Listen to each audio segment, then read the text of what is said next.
The International Olympic Committee has ruled that athletes will not be permitted to wear Black Lives Matter apparel during the Tokyo Olympics. The IOC revealed weeks ago it would consider punishing any athletes involved in protests or demonstrations during the ceremonies or on the podium, specifically forbidding it. This week, the IOC said any items of clothing featuring slogans like Black Lives Matter will not be allowed. A kind of boycott for whatever reason is against this mission of the Olympic Games, and I ask them to respect this political neutrality of the Olympic Games, and by not using them there as a stage for their political purposes. Here to discuss this topic are our monthly contributors, Assistant Student Minister of the Southwest Region, Brother Eric Muhammad, and Student Minister Quran X Muhammad Mosque number 18. Thank you, brothers, for joining us once again on NNV Network News. Thank you, Thank you for having us. So we'll get straight to it. And I'll start with you, Brother Eric, and then we'll go to our brother Quran. So what are your thoughts about the IOC's decision to ban any apparel being worn during the ceremonies and or on the podium? Well, beloved, I think they're entering into a slippery slope of defining what is protest. Because when you think about it, we have different cultures that are coming to the Olympics. So how are you going to measure an athlete's response to a protest? And my coaches say that when I take a picture and I might want to chill, right, is fold my arms and just chill. Is that a protest being against being lame? Right? What about it? What about if I wear a shirt that just says "Live Black"? Right? How are you going to define black? Right? So I think they're going into a slippery slope. But also when you look at the IOC, what you're also looking at is consistent promotes what they call national jingoism, which also deals with extreme patriotism and also deals with nationalism at the games. As far as when they do the national anthem, when the gold medalists, that country get to hear their national anthem while the other spectators got to sit and listen, stand and watch. Also in 1936 from Berlin, when despite that Adolf Hitler showcased that Germans was the master race. So I think what they're falling into is a very slippery slope of definition of what is protest and what is not protest. Yes, sir. And Brother Quran? Yes, sir. Just looking into it and diving a little deeper after hearing about this news, we find out that the IOC has a committee of over 103 members, and these members are all of the international family. And out of the 103 members, there are also an additional 45 honorary members. But going further, there are 2 members above the honorary status, and they're called honored members. One of those members, we find out, is a name that's very familiar to us, Henry Kissinger. So the question becomes, what is the mindset that's behind this whole entire international organization? For those who don't remember, Henry Kissinger was the Secretary of State under the Nixon administration. And so he wrote what was called then the NSSM 200 report. And in this, it identified the third world countries and the growing population within these third world countries, or the original people of the planet, as the #1 enemy to national security here in America. He further went to produce the Global 2000 report that essentially made America's international policy the #1 idea was to call the population by 2 billion people on the planet. And call is another word for eliminate, kill, to cut back the population of the planet. So when we hear about sports, we know from the Roman games that sports alone even is a distraction. So what is these Olympic Games? What is the mindset behind it? We find out from names like Henry Kissinger, the mindset may be a little satanic, and this thing may be deeper than what we even believe on surface. Yes, sir. Appreciate that. And so, Brother Eric, in regards to this, even though I know that they're banning this, there's that iconic image of the brothers holding their fist up during one of the Olympics in the 70s or the 60s, right? If there were any protests or demonstrations with this ban being implemented, what do you think will be the impact of such activities if some athletes decide that I'm going to wear this anyway? Well, again, how are you going to the IOC in coming up with different punishments? How are you going to measure that? They don't even know. That's why they never said what they're going to do, because what you have is the NOC, the National Organizing Olympic Committee, a National Olympic Committee, of America, that is putting this out to the IOC. Because as you notice, even in the 60s, before there was social media, they never wanted our plight to go to the UN, the plight of Black people in America. They don't want the Black people's cause, what's going on in America, to be on the world stage. That's right. See, so again, it's a slippery slope. I think they throwing stuff against the wall to see if it stick. However, how many people are actually going to watch the Olympics versus if LeBron James decided to put on a shirt in his hotel room, because they did say that you can wear it, but just not at the event. You can actually do during the press conferences and interviews, right? You can also put your platform on digital or traditional media or other platforms. So LeBron James have millions of followers. These individuals have millions of followers.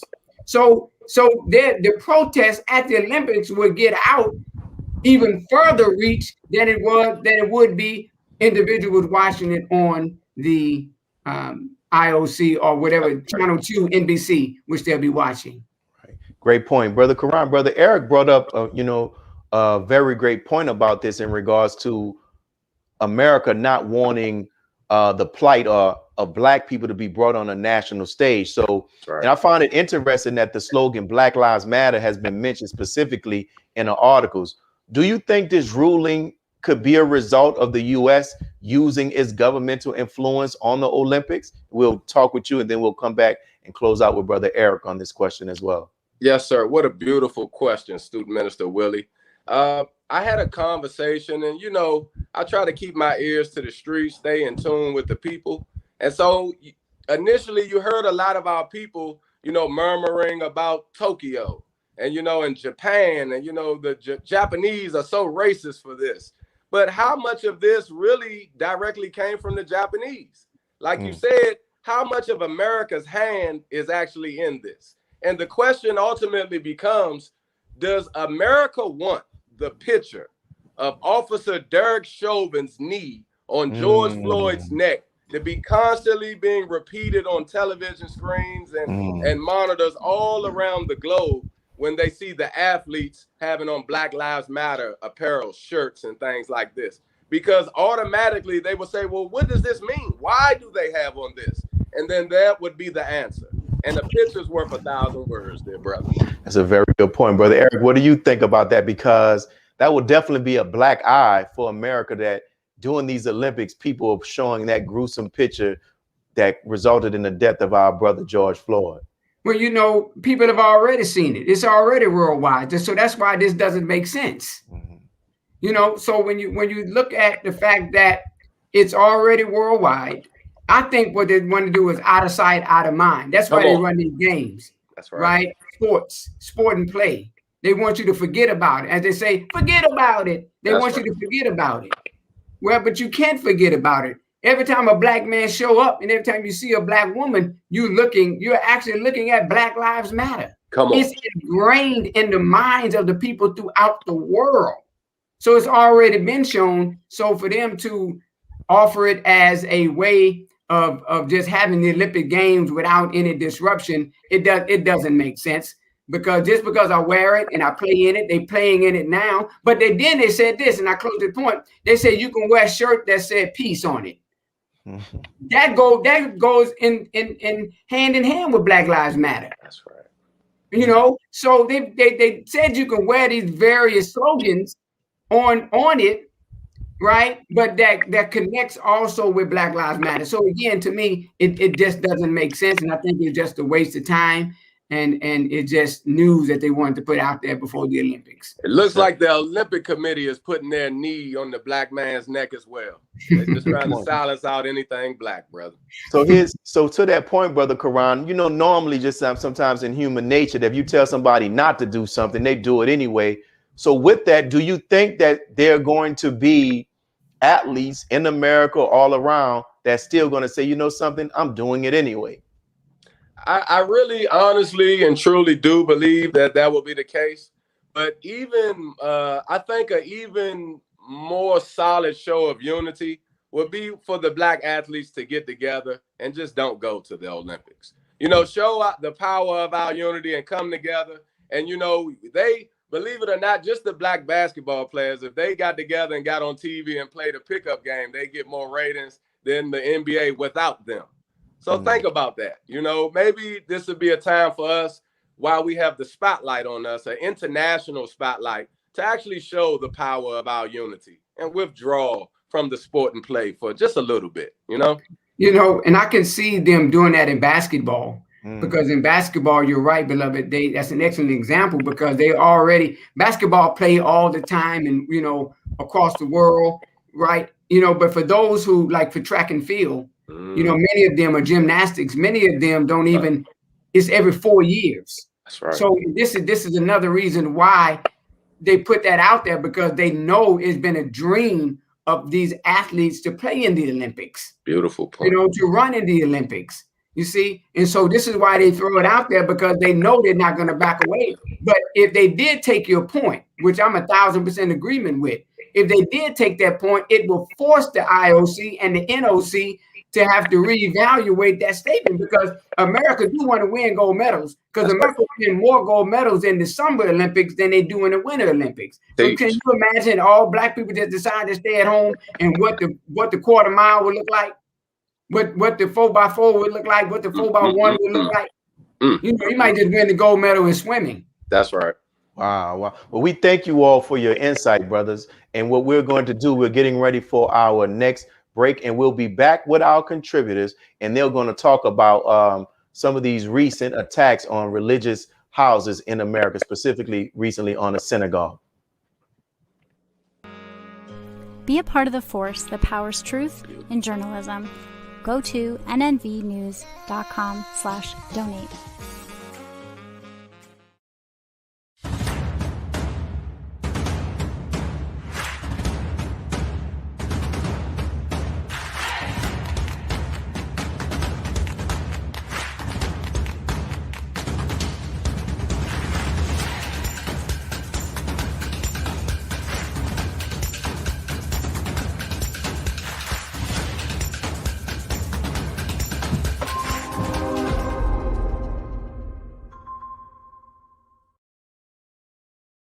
Worldwide, 24 hours a day, 7 days a week. Download the Final Call Radio app and take us everywhere. On your phone, on your computer, on your tablet, on Instagram, Facebook, and Twitter. You can also log on to finalcall.com and click the Listen Live button, or finalcallradio.com. Final Call Radio, the official voice of the Honorable Minister Louis Farrakhan and the Nation of Islam. Please share your thoughts with us in the comment section below. Follow us on social media at NNV News, and please subscribe to our YouTube channel at National Network View. I am Anissa Muhammad with nnvnews.com.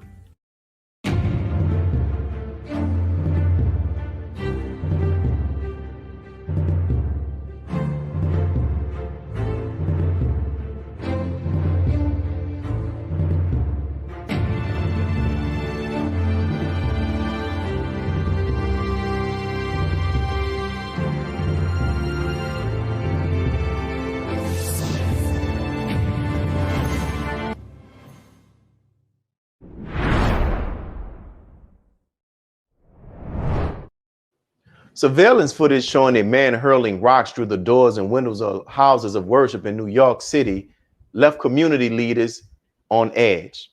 Over the weekend, police arrested a 29-year-old man on a hate crime charge in connection with the vandalization of several Bronx synagogues, which included the destruction of prayer books. Hey, Jordan, why did you throw those rocks at the synagogue? Do you want to explain? 39-year-old Jordan Burnett was walked out of the 50th Precinct Station House handcuffed and shackled, looking dazed and confused, and finally mumbling right before he was placed in the police car that Jesus is his savior and that he did not throw any rocks. The Bronx man was taken into custody at 3 a.m. Saturday morning, riding a bicycle against the flow of traffic when police say he became uncooperative and would not show an ID. They took him in for questioning and discovered he fit the description of a man wanted for questioning in connection with several incidents of vandalism at 4 Riverdale synagogues. You've got the combination of very advanced detective work, intelligence, analysis, surveillance, patrol, working those streets using their instincts. You throw all of that at an investigation like this, and you don't know which one is going to be the one that's going to crack it. But you use those resources, and then you reach success. So we'll start this segment off with you, Brother Karan. So what is the Nation of Islam's position on such crimes which have resulted in the arrest of this 29, or they say 39, and some reports say 29-year-old suspect? Well, our brother has fell off, so we'll go with you, Brother Eric. What is the Nation of Islam's position on the vandalization of houses of worship? Well, beloved, that is not our way. That has never been the way of the teachings of the Honorable Elijah Muhammad as taught by the Honorable Minister Louis Farrakhan. Since we were established in 1930, you have no historical record, showing that we, the Nation of Islam, are nowhere in our teachings that we teach a person to go out and behave in such a manner. There's nowhere in our literature, it's nowhere in the Holy Quran that we read, and we're totally forbidden, as the minister teaches us, to destroy any property, especially where Allah, God's name is being remembered, because that's a place of worship that we can go to. Oftentimes when I'm traveling down the highway going to another city, I see a church, and sometimes I say, man, I need to go make prayer, right? So that is our thought process, that I know that any place of worship, regardless of its faith expression, is a place that we can find solace in, or we can find peace in. Good. And I know, my brother, we're in the month of Ramadan, where we've been asked to read the Holy Quran every day. And I know I consider you to be a Quranic scholar. Is there any specific guidance found in the Holy Quran regarding what should be a Muslim's conduct as it relates to situations like these? Yes, the Quran really, it forbids us. Again, there's nowhere in the Holy Quran where it tells us to violate. Even in the history of Islam, in many of the places where we went into and Islam became the dominant faith, we never destroyed the relics of the places of worship that became under Islamic rule. We allowed the people, even when you go into Spain, and look, when Spain over 700 years ago, when the Moors were ruling Spain, the freedom of expression, the freedom of religion was permitted to everyone. So that is our history. That is our Quran, where it says evil is a bad name after faith. See, so if a person expresses faith, whether they're Christian, whether they're Jew, whether they're Sabaean, if they will have their day with their Lord, the Quran teaches us, and they are our brothers in faith. Beautiful, beautiful. So, and with that being said, Brother Eric, why is it that you are a follower of the Honorable Minister Louis Farrakhan, and you're a student of the Holy Quran, and you're a Muslim? But many people will think that members of the Nation of Islam will be cheering and condoning such behavior because the Honorable Minister Louis Farrakhan is falsely labeled as an anti-Semite and the Nation of Islam as a hate group. Why do you think that there's this misunderstanding when you just clearly articulated that we not only condemn those type of behaviors, but in our religious belief, we are told to oppose such activity? Yes, because everybody has an agenda.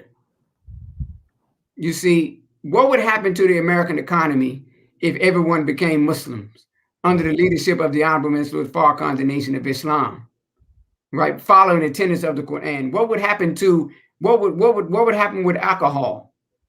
What would happen with cigarettes? What would happen to the pork industry?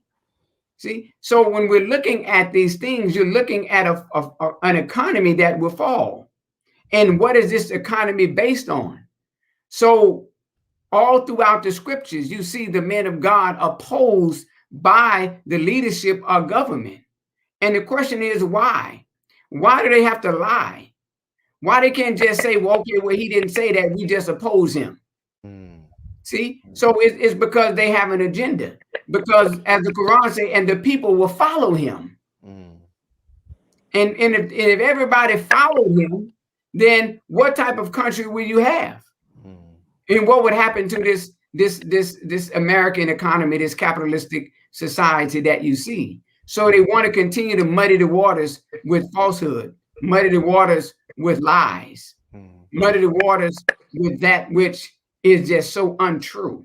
Yes, sir. And thinking that the people is not going to, thinking the people are going to drink the Kool-Aid. Yes. Well, we're seeing that the people is not drinking that Kool-Aid today. That's right. And so our brother Quran next is back. And brother Quran, brother Eric just closed out on the question I asked that, you know, he articulated what the Nation of Islam's stance is on attacks on houses of worship, where we don't condone that. We actually condemn that. And religiously, we are instructed by Allah God to intervene on such acts. So with that being the case, why do you think that there's still this image of the Honorable Minister Louis Farrakhan as being anti-Semitic, and the Nation of Islam would be in favor of such acts like that when you know we are not? Well, dear brother, it's the same forces that went against Jesus of the Gospels in his day. You know, Jesus, the son of Mary, the master teacher, when he walked the highways and the byways, healing the people and teaching the people, there were those who they were called or styled as scribes in the Bible. And they would say all manner of evil against Jesus. Jesus would heal the people and they would say, well, he did it by the power of Beelzebub, or he did it by the power of the devil, or, you know, they would say all manner of evil against him, that none of it was true. And he was a man who dedicated his life and literally gave his life to the point of death and suffering for the people.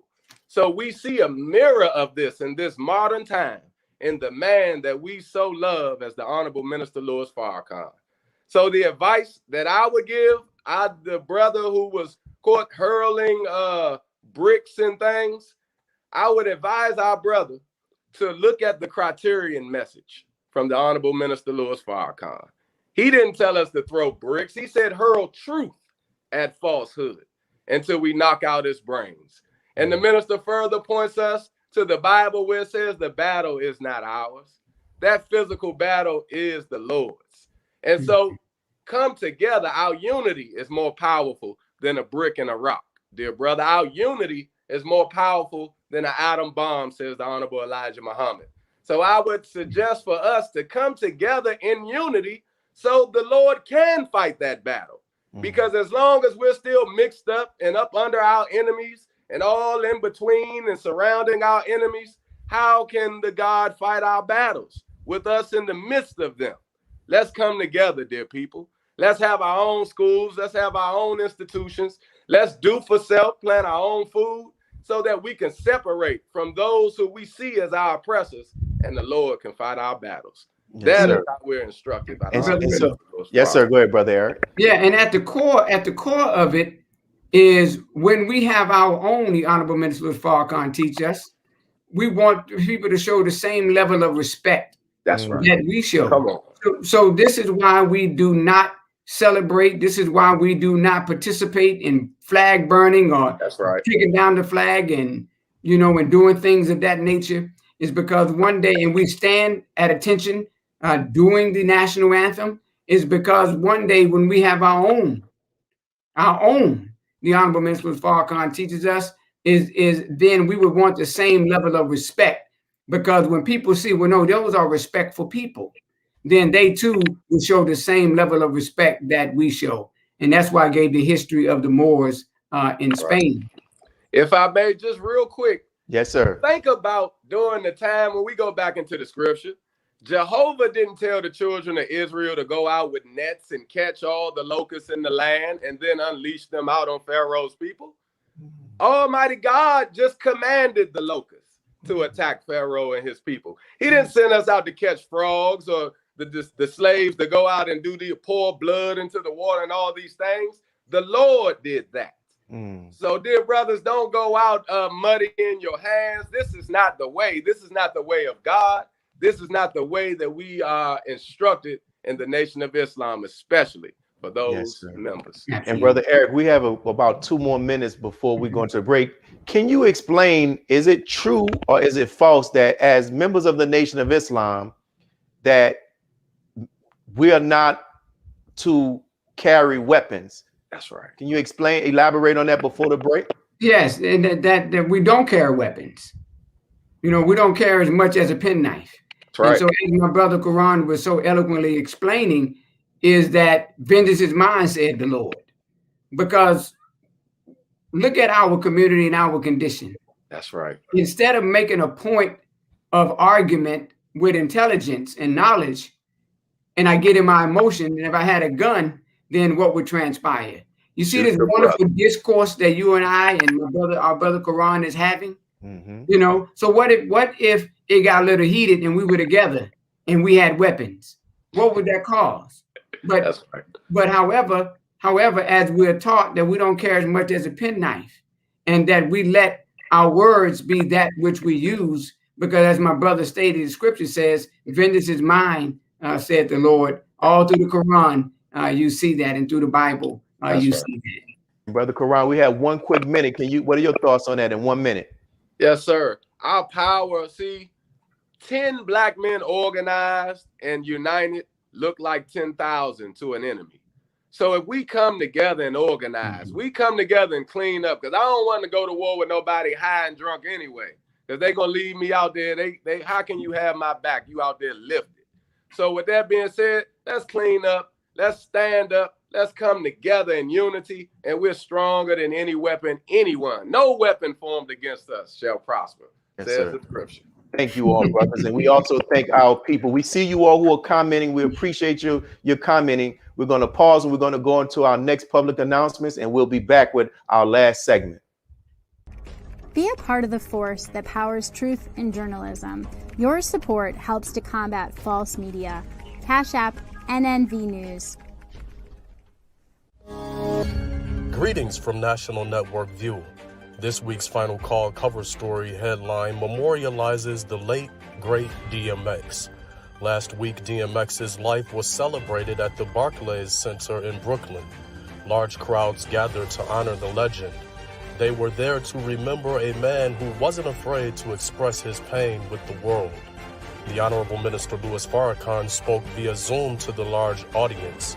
He delivered words of comfort, wisdom, and guidance to everyone under the sound of his voice. DMX will live on. This FCM volume number 29 edition features the middle page article is a transcript of what the Honorable Minister Louis Farrakhan said at the memorial.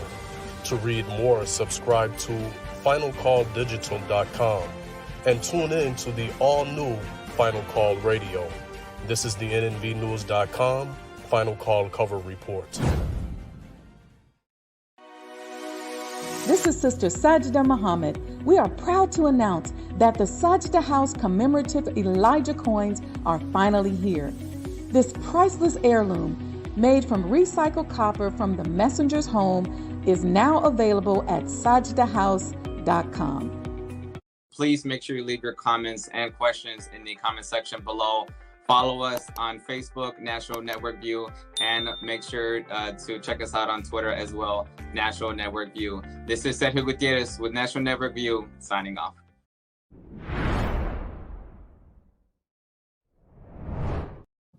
Critical race theory recognizes that systematic racism is part of the American society, and it challenges the beliefs that allow it to flourish. Efforts have been made to include critical race theory in lower and upper educational curriculums throughout America. Recently, in several states, legislation is being drafted and passed that bans critical race theory from being included in educational curriculum. Welcome back. Florida Governor Ron DeSantis blasting critical race theory and banning it from the new statewide civics curriculum. DeSantis echoing former President Trump when making that announcement yesterday. Our schools are supposed to give people a foundation of knowledge. They're not supposed to be indoctrination centers where you're trying to push specific ideologies. Let me be clear, there's no room in our classrooms for things like critical race theory. Teaching kids to hate their country and to hate each other is not worth 1 red cent of taxpayer money. So, Brother Eric, we'll start off with you. Should critical race theory be included as part of the educational curriculum in America? Well, first of all, what are we talking about when we say critical race theory? Right? It's a social construct. It was developed. The term was coined by a legal scholar named Kimberly Crenshaw, who coined the term CRT, right? And she notes, or he notes, that it is a noun.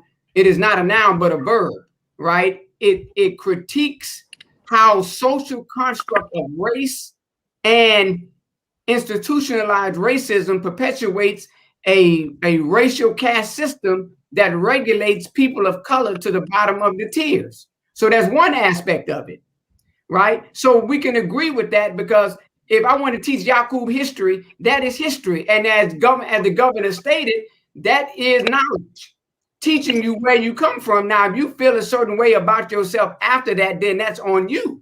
So it's not necessarily about indoctrinating people to hate themselves. It's because that's the way you teach it. Right? But if you don't have envy or hate in your heart, you can teach knowledge or give knowledge without it coming across as a way of indoctrination or causing people to hate themselves. But there's another aspect of this critical race theory that deals with also recognizing race as an intersect of other identities, including sexuality, gender identity, and others. You see? So now it's getting that term I used earlier into this slippery slope.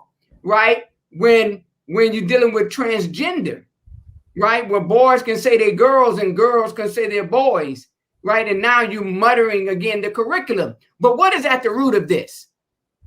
At the root of this, I want us to understand this point. At the root of this so-called conservative governors are passing these bills. This is a war between Caucasian conservative mind and the Caucasian liberal mind. And guess who's in the middle of this social construct? The so-called African-American mind that was made in America, that is caught in the middle and is being used by the Caucasian liberal mind. See? So this is a war between two Caucasian mindsets that wants dominance. This is one reason why you're looking at Joe Biden as the president, this liberal as the president.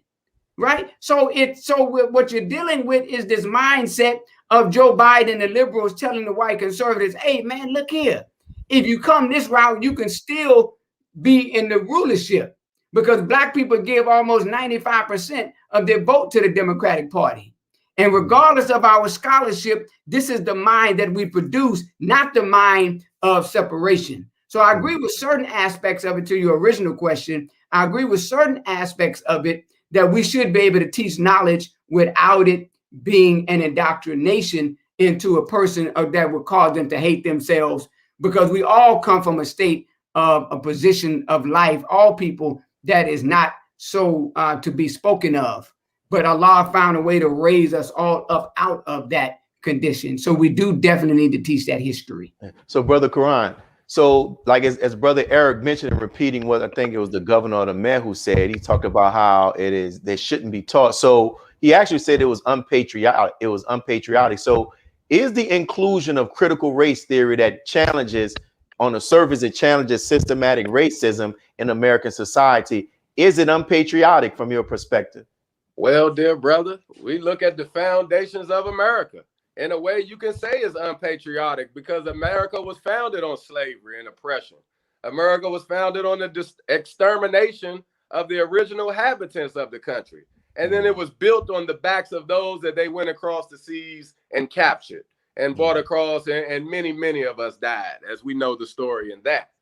But we look at in the monumental revelatory book called Closing the Gap, Torchlight of America, by the Honorable Minister Louis Farrakhan, he stated that the true purpose of education was for the cultivation of the mind, body, and spirit of the individual so that they can take fast to their true purpose in life, which is to become a reflection of your creator. So what is that saying? So we look at the educational paradigm given to us in America or in this international power structure, and we look at it, and what has been taken out of the educational system? God. They've separated church and state. They've taken God completely out of the education. So we got some major plagiarism going on, because if God is the author of all truth, if he's the author of all knowledge, how can we possibly take him out of the situation? So now we get what we see today. We get conflict, we get confusion, and we get a knife sliced through what's considered truth. And now it's, well, what truth do we want to tell or not? How much truth do we want to reveal? Because, and when you get down to the articles and you listen to the interviews by some of these governors and state officials, it comes down to hurting the feelings of people. We don't want to hurt people's feelings. We don't want people to feel guilty.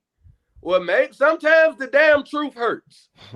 Sometimes it does. So maybe we do need to feel guilty if we are guilty. Maybe we should feel what we are. Maybe if we have a hand that can help in changing a situation, and that hand is not helping in changing that situation, then maybe our hands are a little more dirty than some of the current people in the major society think they are. And I'll stop there. And Brother Eric, you mentioned President Joe Biden. So in articles that I've read in preparation for this, it said that his administration has been supportive of the inclusion of critical race theory. So should this be considered as a positive sign that his administration will advocate on issues that are important to the Black community? If you look at it from that perspective, yes. Because because you got to remember, that's the same individual who a major participant in the crime bill. So he feels that in his mindset of what he did in '94, that what he do now as the president versus being the senator is he's righting those wrongs, but he's not righting the wrongs, right? He's still wrong because of what was done. And this would not change his administration and their beliefs and support of the critical race theory will not change or undo what was done. So I don't think it's unpatriotic. I think that when you're looking at critical race theory, I think that we should be able to have dialogue in the classroom, about these things. But you can't control people's emotion. Like, I'm from Texas, right? But I'm from the state where they say, I'm from Texas. What country are you from? This cowboy mentality, right? So the two bills that through the Texas legislature would bar the teachings of critical race theory and academic discipline that views race as a social construct and examines how racism has shaped the legal and social systems. See, because they don't want people to know who they are and where they come from. So as a former classroom educator, if I desire and I want to go in the classroom and teach Yakub's history, the making of Caucasian people, you telling me that is unpatriotic? That's asinine. You see? So no, it's not unpatriotic, right, to teach knowledge. The problem is when you begin to change the textbooks and when you begin to say that slavery wasn't really slavery in the Texas textbooks. You see? And so now you want to come back and begin to introduce or ban things because you don't want your people looking a certain way when they are wronger than, as we would say, wronger than two left shoes. Yes, sir. And thank you. And Brother Quran, we'll close out with you on this question. You know, some black people will see this and may get excited and say, hey, they're going to include critical race theory into the school system, so my children are going to learn about this. Should we as black parents leave the responsibility of teaching our children about the devastating impact of white supremacy and even the great accomplishments of black people throughout the world history to the school systems? Oh, beautiful question, brother. Minister Willie. Beautiful question, brother. I would have to say this, and I really I hate to disappoint our dear black parents, and you know, so many of us that's getting so excited. But I have to be true to the teachings that have lifted me up out of the mud and given me something to say today on this wonderful program. And that is, the Honorable Minister Louis Farrakhan taught us that if a man doesn't treat you right, then you cannot expect him to teach you right. So number one, we must not put our trust in our 400-year slave master to teach and train us, especially our children, because the parents aren't even there in the school. And once those doors close, the teachers can teach whatever they want. So what must we do? We must separate. We must have our own schools, our own institutions, because I got a question, dear brother Willie. Mm-hmm. Would it make sense for a person that's in power to give power to a person to come into their system, pay them to come in and teach the very truth that would dismantle and destroy their system? Does that even make sense? I don't even expect them to do that. You know, when you really think about it, can you ask a man to pay you to come in to destroy his house? No, it doesn't even make sense. So the only sense is for us to start the groundwork to have our own institutions, start the groundwork, start coming together, pooling our resources. If you own a property and you're not doing nothing with it, get together with 5 black teachers who can get together with 5 black philanthropists, who can get together with 5 black, contractors and so on, and let's do for self. Let's have our own institutions. I think that is the best and only solution. Yes, sir. Well, we appreciate both of your commentaries, brother. And I can see our people that are in the comment section, they appreciate it as well. For those who are in the comment section, make sure you hit the like buttons. Make sure you hit the love button. We're not asking out of vanity. This helps to increase the opportunity of this coming across people's timeline on social media. And make sure you also subscribe to NNV. This is not just a regular, just not your norm. This is not your just some people who have an internet show. No, this is a national network view. It's daily. A network news network is daily every day, especially Mondays through Fridays at 5 p.m. Central Time. So we love your support. Thank you all who've been supporting us. Tune in to get your black view and your black news from National Network View. This is your brother Willie Muhammad. Good night. Be a part of the force that powers truth in journalism. Go to nnvnews.com/donate.